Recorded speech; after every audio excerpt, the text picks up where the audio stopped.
ایک تو یہ تنقید ان پہ کی جا رہی ہے، اور پھر میں وہی کہہ رہا ہوں کہ جب بھی اب کیونکہ مشکل ٹائم ہے، یہ پھنس گئے ہیں، تو قربانی کس کی ہوگی؟ قربانی لے لے کی ہوگی، ہاتھی کو بچا لیا جائے گا۔ اب اس جملے کو آپ خود ہی سمجھ لیں تو زیادہ بہتر ہے۔ پھر جناب ساکھدار صاحب نے یہ بات کی، اور ڈونلڈ ٹرمپ ادھر کیا کہہ رہے ہیں، وہ تو بیچ چوراہے میں ان کے کپڑے اتار رہے ہیں۔ ڈونلڈ ٹرمپ نے جو اپنے سوشل میڈیا ٹروتھ پر پیغام جاری کیا، ڈونلڈ ٹرمپ یہ کہتا ہے کہ جناب تمام ممالک سے یہ معاملات پہلے شیئر ہو چکے ہیں، ان کو اس کی ڈیٹیل اس معاہدے کی بتائی جا چکی ہے، اور یہ والے 20 نکات جو اس نے پوسٹ کیے تھے، وہ والا جو سارا مسودہ تھا، اس پہ انہوں نے کہا کہ جناب پڑھا بھی گیا اور سائن بھی تمام کنٹریز نے کیے ہیں۔ اس نے باقاعدہ اپنے اس میں مینشن کیا کہ جناب کنٹریز نے یہ چیزیں پڑھی ہیں، دیکھی ہیں اچھے سے، اور اس کے بعد اس پر سائن کیے ہیں، سارے مل کر کام کر رہے ہیں۔ اور پھر اسی کے اندر انہوں نے جناب دھمکی بھی دی ہے کہ اگر اس معاہدے کو نہیں مانا جاتا نا تو پھر بڑے سنگین حالات مزید ہو سکتے ہیں۔ اب یہ باتیں اگر وہاں سے کی جا رہی ہیں، آپ پہلے آتے ہیں اس معاہدے کو ڈیفینڈ کرنے کی کوشش کرتے ہیں، پھر آپ کو پتہ چلتا ہے نہیں یار ڈیفینڈ نہیں کر سکتے کیونکہ معاملات جو ہیں وہ غلط ہو جائیں گے، ہم نے تو بارودی سرنگ پہ پاؤں رکھ دیا، پھر آپ جناب یو ٹرن لینے کی کوشش کرتے ہیں، پھر آپ کہتے ہیں جناب ٹرمپ ساڈے نال فراڈ کر گیا۔ وہ ٹرمپ جس کا نام جپتے شہباز شریف صاحب جو ہے نہیں تھک رہے تھے، اب وہ کہنے کہ ہمارے ساتھ فراڈ ہو گیا۔ پھر جناب جو خبر اب الجزیرہ نے لگائی ہے نا سرکار،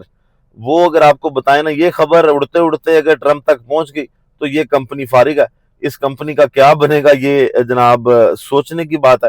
وہ کہتے ہیں نا گھوڑے لگنے جا رہے ہیں۔ تو انٹرنیشنل میڈیا نے جناب جو اسحاق ڈار صاحب کا اسمبلی میں بیان تھا نا کل، جس میں انہوں نے کہا کہ جی ٹرمپ صاحب نے ہمارا ساتھ بات کی اور کیا کچھ اور ہے، تو اب ان کی بڑی کلاس لگنے والی ہے۔ جو نجم سیٹھی صاحب نے کہا نا یہ ناراض نہیں کر سکتے، الجزیرہ جناب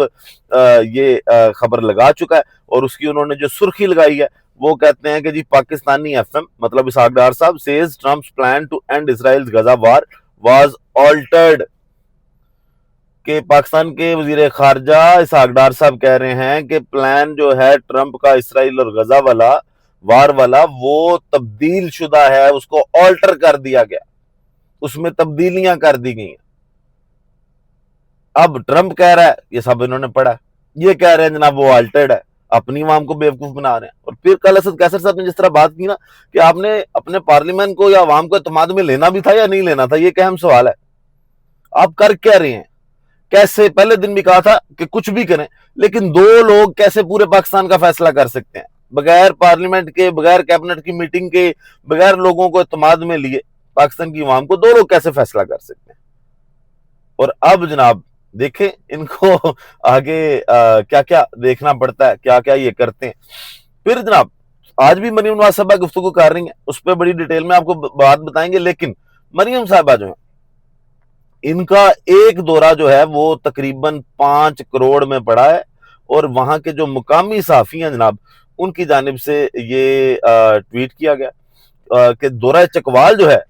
ان کی جانب سے فیس بک پہ یہ پوسٹ لگائی گئی ہے معذرت کے ساتھ۔ وہ کہتے ہیں کہ وزیر اعلیٰ کا دورہ چکوال 5 کروڑ کا پڑا ہے، جوس کے ڈبے پر مریم نواز کا خصوصی سٹکر لگا،